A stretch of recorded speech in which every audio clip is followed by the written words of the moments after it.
Hello, good morning to all of my dear students. तो आज हम आपके लिए लेकर के आए हैं एटॉमिक स्ट्रक्चर की 7वीं सीरीज। और इस 7वीं सीरीज़ में हम डिस्कस करेंगे। उसके पहले हम बता दें कि इसके पहले मैंने बोहर एटॉमिक मॉडल पढ़ाया।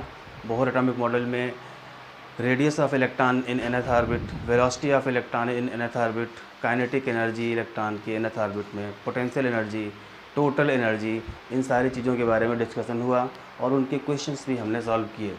ओके, तो जैसे ही हम बोहर का एटॉमिक मॉडल ख़त्म करते हैं उसके बाद हमारे सिलेबस में आता है स्पेक्ट्रम। ठीक है, स्पेक्ट्रम। ठीक, तो अब बात आती है कि सर स्पेक्ट्रम क्या होता है। ये बहुत छोटी छोटी सी बातें हैं, मैं ऐसे ही बता के आगे क्यों निकलूँगा, क्योंकि इनको लिखवाना पॉसिबल नहीं है। Spectrum means study of lines is known as spectrum.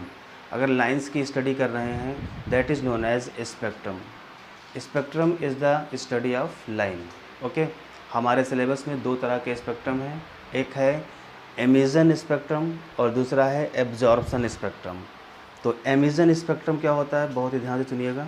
जब कोई इलेक्ट्रॉन हायर एनर्जी लेवल से लोअर एनर्जी लेवल पे आता है, कोई भी इलेक्ट्रॉन हायर एनर्जी लेवल से लोअर एनर्जी लेवल पे आता है, तो वो उन दोनों एनर्जी लेवल्स के डिफरेंट के बराबर एनर्जी को रिलीज़ कर देता है।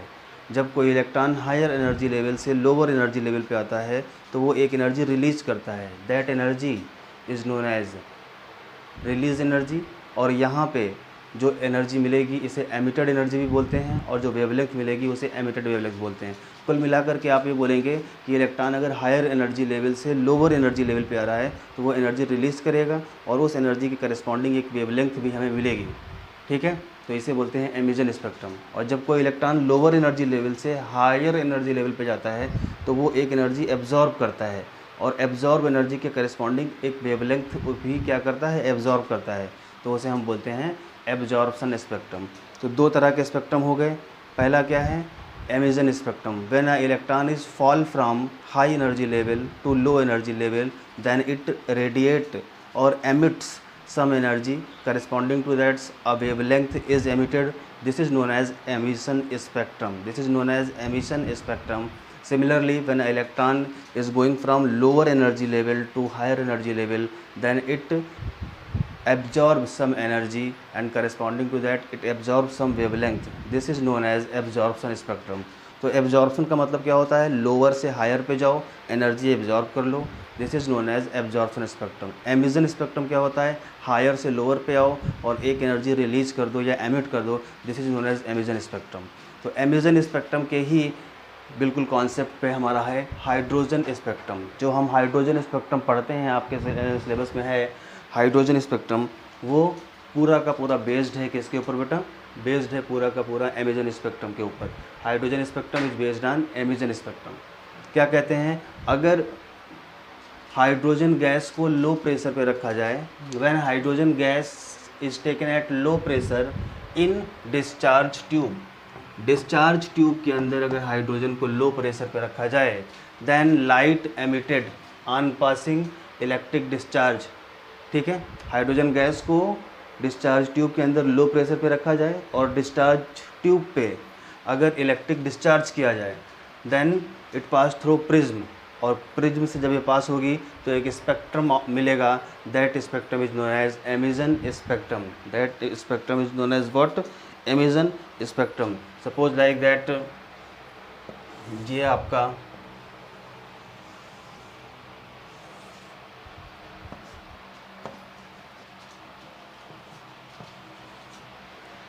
ये आपका डिस्चार्ज ट्यूब है। ओके, यह है आपका discharge tube, this is discharge tube, discharge tube. और इस डिस्चार्ज ट्यूब के अंदर हमने हाइड्रोजन गैस ले ली है, hydrogen gas at low pressure, hydrogen gas at low pressure. इसके अंदर मैंने हाइड्रोजन गैस लो प्रेशर पे ले ली है और फिर इसके ऊपर अगर हम एक इलेक्ट्रिक डिस्चार्ज पास करते हैं तो जैसे ही इलेक्ट्रिक डिस्चार्ज हम इसके ऊपर से पास करेंगे तो 6 नई लाइंस मिलेंगी, 6 न्यू लाइंस मिलेंगी। ठीक है, और उन लाइंस को अगर हमने प्रिज्म से पास करवा दिया, ये प्रिज्म है, प्रिज्म से पास करवाया ऐसे, ये 1 2 3 4 5 6 लाइन मिलेंगी। और इस लाइंस को हम कहाँ पे ले लेंगे? फोटोग्राफिक प्लेट पे ले लेंगे। इस लाइन को हम फोटोग्राफिक प्लेट पे ले लेंगे। This is known as photographic plate. Photographic plate, photographic plate, ठीक है। तो क्या किया, ये है डिस्चार्ज ट्यूब। डिस्चार्ज ट्यूब के अंदर हाइड्रोजन गैस को लो प्रेशर पे ले लिया, तो हाइड्रोजन गैस आयोनाइज होगी। और फिर इसके ऊपर हमने क्या किया, एक इलेक्ट्रिक डिस्चार्ज डाला। और इलेक्ट्रिक डिस्चार्ज डालने पर हाइड्रोजन गैस यहाँ से निकल के बाहर जाएगी। और बाहर जाने पे ये 6 डिफरेंट लाइंस मिल रही हैं। तो याद रखिएगा, when hydrogen gas is taken in a discharge tube at low pressure and electric discharge is passed on it, then hydrogen gas is splitted into 6 lines. This is known as hydrogen spectrum। और ये emission spectrum है, क्योंकि यहाँ से ये energy absorb करके तब ये बाहर की ओर जाएगा, ठीक है।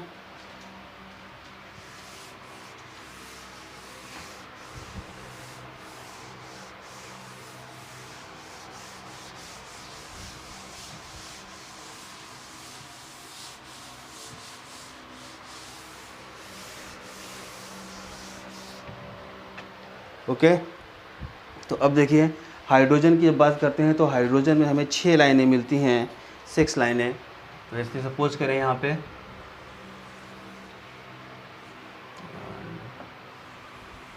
2 3 4 5। इसको मैं दोबारा से बनाता हूँ।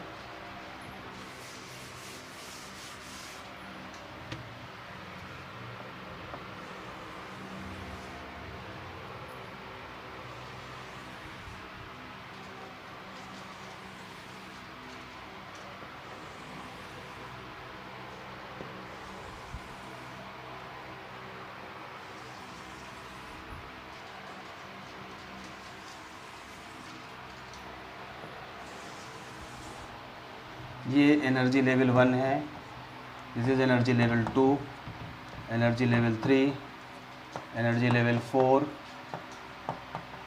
5, 6, 7, 8। यहाँ पे मैंने 8 एनर्जी लेवल बनाए। अगर यहाँ से आने वाली लाइन 8 और इसके ऊपर और भी होंगे इसके ऊपर एनर्जी लेवल्स, कहीं ना कहीं जा कर के एनर्जी लेवल इनफाइनाइट मिल जाएंगे, ठीक है। तो यहाँ से एक लाइन आ रही है और अगर आकर के यहाँ पे रुक जाए लाइक दिस, यहाँ रुक जाए, यहाँ से आ रही है लाइन और यहाँ से आने के बाद यहाँ रुक जाए, यहाँ से आ रही है लाइन, यहाँ से आने के बाद यहाँ रुक जाए, यहाँ से आने के बाद यहाँ रुक जाए, like this like this like this, ये हो जाए इस तरह की लाइनें। तो इसे हम बोलते हैं क्या, लाइमन सीरीज। सारी लाइनें कहीं से भी आ रही हों, इनफाइनाइट से आ रही हों, आने के बाद पहले वर्ड पे रुक जाएं, पहले एनर्जी लेवल पे आकर के सारी लाइनें टर्मिनेट हो जाएं। All the lines terminate on the first energy level. This is known as Lyman series. This is known as what, Lyman series. Okay, इसे बोलते हैं हम लोग लाइमन सीरीज, लाइमन सीरीज। और ये पाई जाती है अल्ट्रा वायलेट रीजन में, अल्ट्रा वायलेट रीजन में पाई जाती है। Lyman series is find in the ultra violet region. फिर कहीं से भी आ जाए इलेक्ट्रॉन, किसी भी लेवल से आ जाए, सपोज यहाँ से आ जाए और यहाँ से आने के बाद अगर सेकेंड एनर्जी लेवल पे रुक जाए, कहीं से भी आए इलेक्ट्रॉन, आने के बाद सेकेंड एनर्जी लेवल पे रुक जाए, लुक लाइक दिस, सेकेंड पे रुक जाए, सेकेंड पे रुक जाए, तो इसे हम बोलते हैं लाइमन। और ये वाली हो गई हमारी बामर। This is known as बामर। ये हमारी सीरीज़ है बामर, बामर सीरीज। और ये पाई जाती है विजिबल रीजन में। Balmer series is found in the visible region. Balmer series is found in the visible region. Okay, and then कहीं से भी आप स्टार्ट करिए और 3 पे आके रुक जाए, ये 3rd पे आके रुक जाए,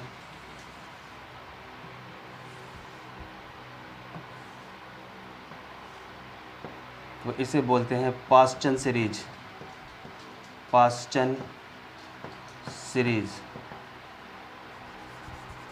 पास्चन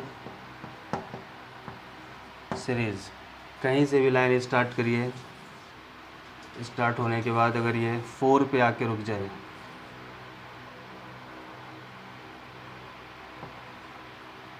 3 पे रुक रहा है, ये गलत है, 4 पे रुकना है, 4 पे आके रुक जाए तो इस सीरीज़ का जो नाम होगा पास्चन, इसका नाम होगा ब्रैकेट सीरीज़, ब्रैकेट सीरीज। जिस तरह से आप एक नॉर्मल लाइट को प्रिज्म से निकालते हैं तो आपको 7 कलर मिलते हैं, वैसे ही अगर आपने हाइड्रोजन गैस को प्रिज्म से निकाला तो आपको 6 लाइंस मिलेंगी, एक लाइमन, दूसरी बामर, पास्चन, फिर ब्रैकेट, और ब्रैकेट के बाद आपको मिलेगा फिर जो दूसरी लाइन होगी वो मिलेगी फुंड, ब्रैकेट, और ये वाली लाइन जो होगी this is known as Pfund, Pfund. और इसके बाद जो लास्ट लाइन होगी this one, this is known as Humphreys, Humphreys series. Okay, तो जिस तरह से एक नॉर्मल लाइट को, वाइट लाइट को प्रिज्म से पास करवाते हैं तो 7 कलर मिलते हैं विपग्योर, वैसे ही यहाँ पे एक नॉर्मल हाइड्रोजन गैस को अगर हम पास करवा दें प्रिज्म से, हाइड्रोजन गैस को प्रिज्म से पास करवा दें तो हमें 6 लाइंस मिलती हैं, Lyman, Balmer, Paschen, Brackett, Pfund and Humphreys. बात समझ में आ रही है? Paschen, Brackett, Paschen, Brackett, Pfund, Humphreys, ये सारी की सारी लाइनें जो होती हैं ये इंफ्रारेड रीजन में होती हैं। All the lines lies in the infrared region. बेटा this is all the lines, Paschen, Brackett, Pfund and Humphreys, Paschen, Brackett, Pfund and Humphreys, all the lines is lying in the infrared region. ये सारी की सारी लाइनें infrared reason में पाई जाती हैं। All the lines is lies in the infrared reason. ठीक है, इससे अच्छी कोई इसकी एनालॉगी नहीं हो सकती है कि जिस तरह से वहाँ पे 6 लाइनें मिलती हैं, 7 लाइनें मिलती हैं, सॉरी, वाइट लाइट में 7 लाइनें मिलती हैं, वैसे ही यहाँ पे 6 लाइनें ऑब्टेंड होती हैं।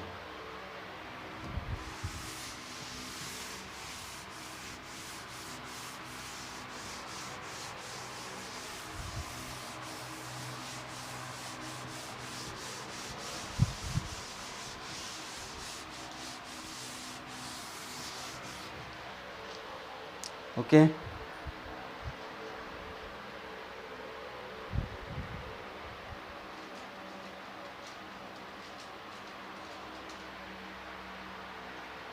नेक्स्ट है mathematical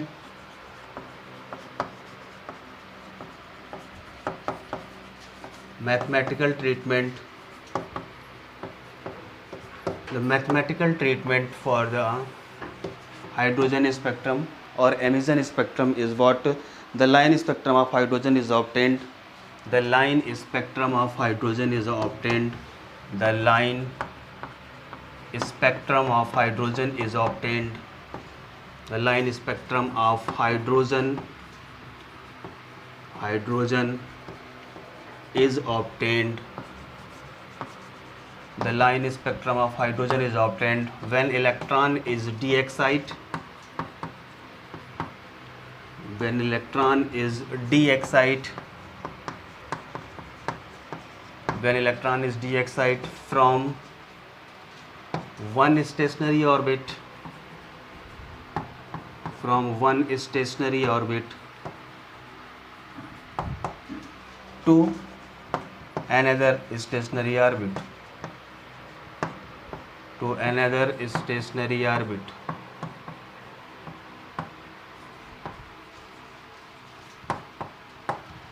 Okay, the line spectrum of hydrogen is obtained when the electron is d-excite from one stationary orbit to another stationary orbit. Just like this, this is the one stationary orbit and this one is the second stationary orbit. 1, 2, one stationary orbit and second stationary orbit, and this is for n1 and this is n2. Okay, तो यहाँ पर क्या हो जाएगा, -13.6 Z square, इसका energy level हो जाएगा -13.6 Z square upon N2 square, और ये हो जाएगा -13.6 जेड स्क्वायर अपान N1 स्क्वायर। ओके, ये दो एनर्जी लेवल्स आ गए, और इलेक्ट्रॉन डी एक्साइट हो रहा है ऊपर से अगर नीचे आ रहा है, तो यहाँ पे एनर्जी लेवल्स कैसे लिखोगे, डेल्टा ई।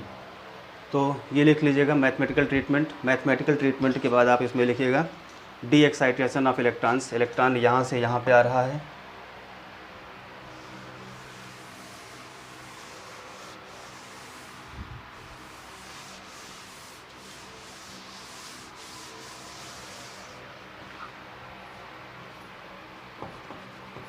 डेल्टा ई बराबर energy level of electron in N2 orbit minus energy level of electron in N1 orbit.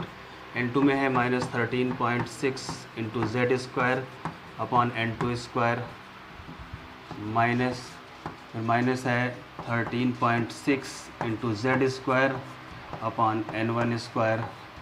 Okay, this is delta E. And again delta E is equals to minus minus क्या हो जाएगा, plus हो जाएगा 13.6 Z square, 13.6 Z square common हो जाएगा, 13.6 into Z square common हो गया, into 1 upon N1 square minus 1 upon N2 square. यहाँ तक तो मैंने प्रूफ किया ही था पहले, ठीक है, ये हो गया।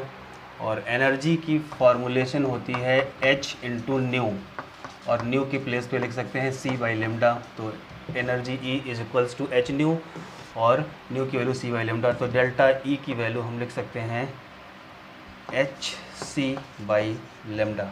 ओके, तो H C by lambda is equals to like this. तो यहाँ से 1 upon lambda is equals to 13.6 upon H C into Z square upon 1 upon N1 square minus 1 upon N2 square. और 1 अपान लेमडा को बोलते हैं wave number, and wave number को represent करते हैं न्यू बार से। This is known as wave number, this one is known as wave number. Okay, तो यहाँ से 1 upon lambda is equals to, और ये जो वैल्यू होती है 13.6 अपान एच सी, यहाँ लिखता हूँ मैं नोट, 13.6 अपान एच सी, ये वैल्यू होती है आर की। R is the Rydberg constant, Rydberg constant, R की जो वैल्यू है वो है रिडबर्ग कांस्टेंट। ओके, तो ये हो जाएगा R Z square into 1 upon N1 square minus 1 upon N2 square. This is the value of wave number is equals to how much, R Z square 1 upon N1 square minus 1 upon N2 square, 1.097 into 10 की power 7। और are की जो value होती है, R की value 1.097 into 10 raise the power 7, 1.097 into 10 raise the power 7 per metre, पर metre. याद कर लीजिएगा, इंपॉर्टेंट है 1.097। एक मिनट देखता हूँ, ये आ रहा है ना इसमें, हाँ वेरी गुड आ रहा है। तो आर की वैल्यू जो होती है वो कितनी होती है बेटा, 1.097 इंटू 10 टू द पावर 7, ये होती है आपकी आर की वैल्यू 1.097 इंटू 10 की पावर 7। यहाँ से देखिए वेव नंबर का फार्मूला मैंने निकाल दिया, are Z square into 1 upon N1 square minus 1 upon N2 square. This is the formula of wave number.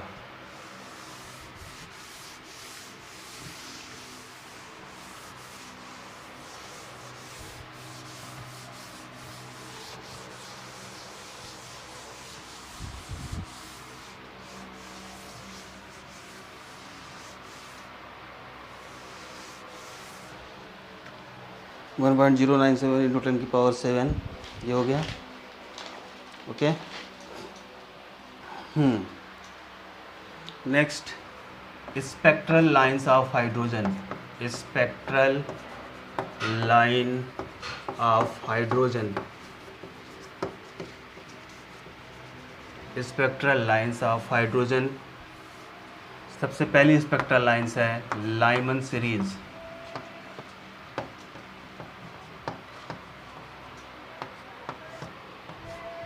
Lyman series.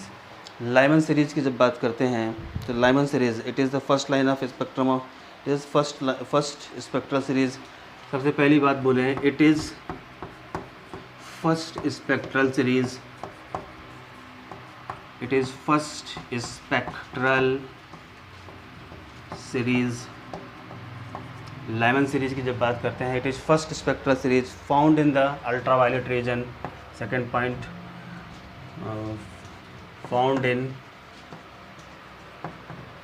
Ultraviolet region, found in ultraviolet region, ultraviolet region में पाई जाती है, found in ultraviolet reason.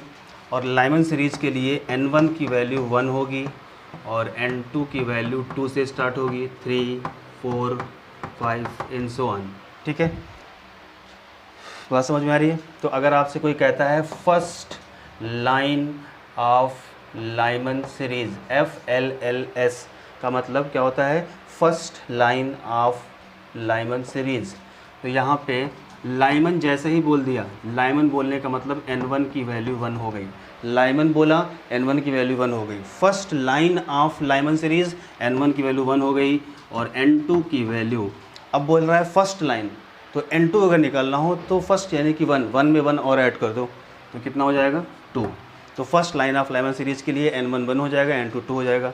अगर आपसे कोई बोलता है fourth line of Lyman series, fourth line of Lyman series, fourth line of Lyman series, तो फोर्थ लाइन हो या इनफाइनाइट लाइन हो, N1 की वैल्यू लाइमन में 1 ही रहेगी क्योंकि इलेक्ट्रॉन कहीं से भी आएगा N1 पे गिरेगा। और N2 की वैल्यू जब निकालोगे तो N1 में ये वाली वैल्यू ऐड कर दोगे तो 4 + 1 5। ठीक है, अगर आपसे कोई कहता है 10th line of Lyman series, 10th line, तो N1 अभी भी 1 रहेगा लेकिन N2 की वैल्यू 10 + 1 11 हो जाएगी। तो ये वैल्यू याद रखना। अब कहेगा 10th line of Lyman series के लिए वेवलेंथ निकालिए, आप बैठे हुए हैं कि पता ही नहीं है 10th लाइन का मतलब क्या होता है। 10th line of Lyman series का मतलब N1 की वैल्यू 1, N2 की वैल्यू 11। ओके, ये है हमारा लाइमन सीरीज। लाइमन सीरीज में जो इम्पोर्टेंट क्वेश्चन आपके वहाँ नीट में आते हैं, लाइमन सीरीज में इम्पोर्टेंट क्वेश्चंस फॉर नीट के लिए, that is very for NEET, only for NEET के लिए जो क्वेश्चन आपके वहाँ पूछे जाते हैं लाइमन सीरीज़ में, जो नीट के लिए क्वेश्चन आते हैं वो क्या है बेटा? First line of Lyman series.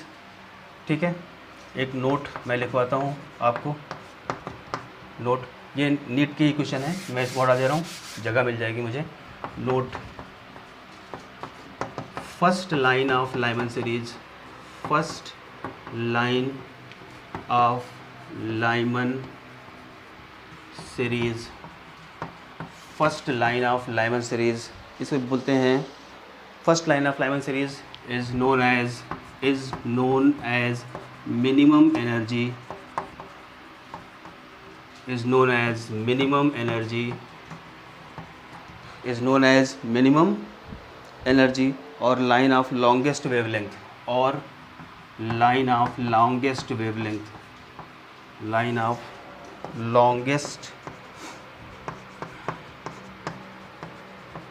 wavelength। तो अब अगर आपसे वो पूछ रहा है कि sir first line of Lyman series का मतलब क्या हुआ, तो first line of Lyman series, Lyman series की जो फर्स्ट लाइन होगी वो न्यूक्लियस के पास होगी और जो लाइन न्यूक्लियस के पास होती है उसकी एनर्जी उतनी ही कम होती है।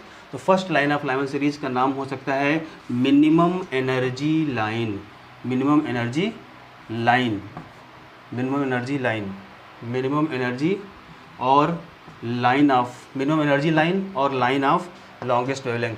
यानी कि ये होता है फार्मूला E = hc/λ। जो लाइन न्यूक्लियस के पास रहेगी उसका एनर्जी लेवल कम होगा तो उसका वेवलेंथ क्या होगा? ज़्यादा। तो first line of Lyman series is very close to the nucleus, और न्यूक्लियस के जितना क्लोज होगी उसका एनर्जी लेवल उतना ही कम होगा तो वेवलेंथ उतनी ज़्यादा होगी। तो पूछ सकता है what is the line of longest wavelength for Lyman, यानी कि line of minimum energy for Lyman. और मिनिमम एनर्जी का मतलब न्यूक्लियस के बिल्कुल पास में है, यानी कि N1 की बात कर रहे हैं ये। ठीक है, तो अब यहाँ पे देखें ज़रा गौर से, first line of Lyman series के लिए निकालें। तो first line of Lyman series के लिए N1 की वैल्यू 1 और N2 की वैल्यू 2। N2 की वैल्यू कितनी हो जाएगी? N2 की वैल्यू हो जाएगी 2। ओके, तो यहाँ से निकालें 1/λ = R into Z square, R into Z square, ठीक है। और ये हमने हाइड्रोजन के लिए मान लिया है, तो आर जेड की जगह 1 रख दो, ठीक है। 1/n1 square minus 1/n2 square, यहाँ पे जेड स्क्वायर रहने दो, ठीक है। लिख दो फॉर हाइड्रोजन, और हाइड्रोजन के लिए यहाँ पे z की वैल्यू 1 हो जाएगी, ओके। इसको उतार लें आप लोग, मैं इसे रब कर रहा हूँ। First line of Lyman series, ठीक। तो हाइड्रोजन के लिए लिखोगे इसको, तो 1/λ is equals to r into 1/n1 square minus 1/n2 square, this is the lambda, okay. So 1/λ is equals to r, n1 की वैल्यू कितनी है 1 का स्क्वायर माइनस 1/2 का स्क्वायर, सो 1/λ, ठीक है, is equals to r into 2 to 4, 1 1 1, तो 4 minus 1 3/4, okay. और ये r, अब इस r को अब आप बोलोगे RH, RH का मतलब Rydberg constant for hydrogen, this is RH, क्योंकि आपने Z की वैल्यू 1 रख दी है। तो यहाँ से लैम्डा फॉर लाइमन सीरीज जो आ जाएगा वो कितना आ जाएगा 4/3 RH, this is the lambda of first line of Lyman series, lambda of first line of Lyman series, ठीक है। First line of Lyman series के लिए लैम्डा मैक्सिमम होता है कि मिनिमम, तो ये हो जाएगा मैक्सिमम, तो मैक्सिमम लैम्डा जो आ जाएगा 4/3 RH, 4/3 RH, ठीक है। तो अगर आपसे कोई कह रहा है find the wavelength, find the maximum wavelength, यानी कि मिनिमम एनर्जी, मिनिमम एनर्जी कब होगी, तो वो न्यूक्लियस के बहुत पास होगा, और न्यूक्लियस के बहुत पास होगा तो n1 होगा, तो n1 पे आकर के गिर रहा है, ठीक है।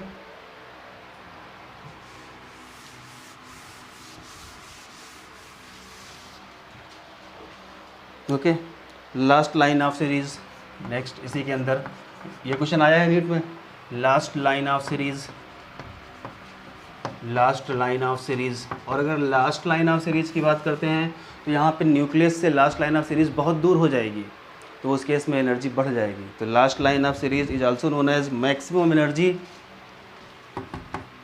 It is also known as, it is also known as, ये नोन एज है, known as maximum energy, it is also known as maximum energy. और एनर्जी जितनी ज़्यादा होगी वेवलेंथ उतनी कम होगी, और लाइन ऑफ मिनिमम वेवलेंथ,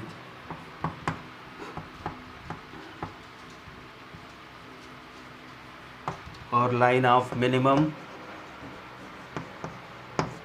और line of minimum wavelength, maximum energy और line of minimum wavelength, okay. तो यहाँ पे n1 की वैल्यू 1 रहेगी, n1 की वैल्यू में कोई चेंज नहीं आएगा, ठीक है, क्योंकि लाइमन जैसे बोल दिया, लाइमन का मतलब इलेक्ट्रॉन आकर के n1 पे गिरेगा, n1 की वैल्यू 1, n2 की वैल्यू इस बार मैक्सिमम एनर्जी लेवल, तो मैक्सिमम एनर्जी लेवल इनफाइनाइट पे ही मिलता है, तो n2 की वैल्यू इनफाइनाइट हो गई। नाउ 1/λ हाइड्रोजन के लिए निकाल रहे हैं, तो r इंटू एच, जेड की वैल्यू 1 रख दी, 1/1 का स्क्वायर माइनस 1/∞ का स्क्वायर, ये तो पता ही नहीं क्या होगा, तो यहाँ से 1/λ इज इक्वल्स टू RH, तो लैम्डा, अब एनर्जी मैक्सिमम है, हाँ एनर्जी मैक्सिमम है, तो वेवलेंथ क्या हो जाएगी मिनिमम, तो मिनिमम वेवलेंथ जो आ जाएगी 1/RH, तो lambda minimum is equals to 1/RH। तो मैंने क्या देखा, first line of Lyman series के लिए लैम्डा निकाला था तो मैक्सिमम आया था, last line of Lyman series के लिए निकाला तो लैम्डा क्या आया हमारे पास, मिनिमम आ गया, आगे मिनिमम। तो अगर आपसे कोई पूछे कि बताइए लाइमन सीरीज़ का वेवलेंथ किन किन फैक्टर्स के बीच में डिपेंड करता है, या लाइमन सीरीज़ का वेवलेंथ कहाँ से कहाँ तक लाई करता है, तो लाइमन सीरीज़ के वेवलेंथ की अगर बात करेंगे तो जो मिनिमम वेवलेंथ है वो इतनी हो जाएगी, और जो मैक्सिमम है वो कितनी हो जाएगी, मैक्सिमम वेवलेंथ कितनी हो जाएगी बच्चों, तो lambda for Lyman, lambda for Lyman कम से कम तो इसकी वैल्यू होनी चाहिए 1/RH के बराबर, 1/RH के बराबर, और ज़्यादा से ज़्यादा इसकी वैल्यू होनी चाहिए 4/3 RH के बराबर। ये कॉन्सेप्ट सिर्फ अप्लीकेबल होगा only for Lyman series, only for Lyman series. ये सिर्फ लाइमन के लिए ही अप्लीकेबल होगा और कहीं भी इसको ले जाओगे तो ये अप्लाई नहीं होगा। तो lambda for Lyman is greater than 1/RH, less than 4/3RH। ठीक है, तो ये हो गया हमारा लाइमन सीरीज के लिए कॉन्सेप्ट। ओके, तो लाइमन हो गया। इसी तरीके से आप लोग बामर करिए, पास्चन करिए, और हम इसे सेकेंड लेक्चर में कवर करेंगे, Balmer Paschen Brackett. Okay, thank you.